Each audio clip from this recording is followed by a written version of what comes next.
15 বছর আগে সৃজন এবং আজকে সৃজন, বদলটাকে কিভাবে দেখো এবং কতটা বদলালো? ফোন না ধরাটা বদলায়নি এখনো। 15 বছর আগে যেরকম ফোন না ধরতো তাই আছে। 15 বছর আগে যেরকম একটা হাওয়াই চটি আর একটা নোংরা প্যান্ট পরে ঘুরতো এখনো তাই আছে। 15 বছর আগে যে ইনোভেশনটা ছিল, যেটা আর 5জন কমরেডের থেকে ওকে আলাদা করতো, সেটা হচ্ছে যে ইনোভেশন। যখন শুরুতে এখানে এসছে নতুন ধরনের কিছু প্রোগ্রাম নেওয়া, যেটা আর কি আমাদের গণ্ডির মধ্যে কিছু লোক থাকেন তো, আর গণ্ডির বাইরে কিছু লোক থাকেন যাদেরকে আমরা অ্যাট্রাক্ট করতে চাই আমাদের কাজকর্ম ইত্যাদি।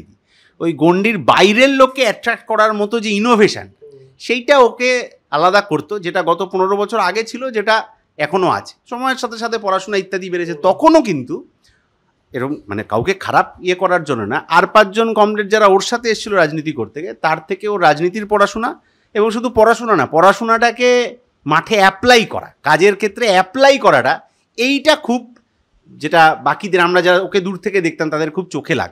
আমরা অনেকেই পড়াশোনা করছি, কিন্তু আমরা যে রাজনীতির পড়াটা পড়ছি সেটাকে মাঠে আমি কীভাবে রাস্তায় অ্যাপ্লাই করছি, এটা খুব গুরুত্বপূর্ণ। সেটা একটা ফুটবল টুর্নামেন্টও হতে পারে, সেটা একটা রবীন্দ্র নজরুল সন্ধ্যাও হতে পারে। কীভাবে অ্যাপ্লাই করছিস, এবং সেই অ্যাপ্লাইয়ের মধ্যে দিয়ে আমরা যে নতুন প্রজন্ম এই গোলপাড় গড়িয়ার চত্বরে কাজের মধ্যে পেয়েছিলাম, এখনও তারা সেই অর্থে কাজ করে চলেছে।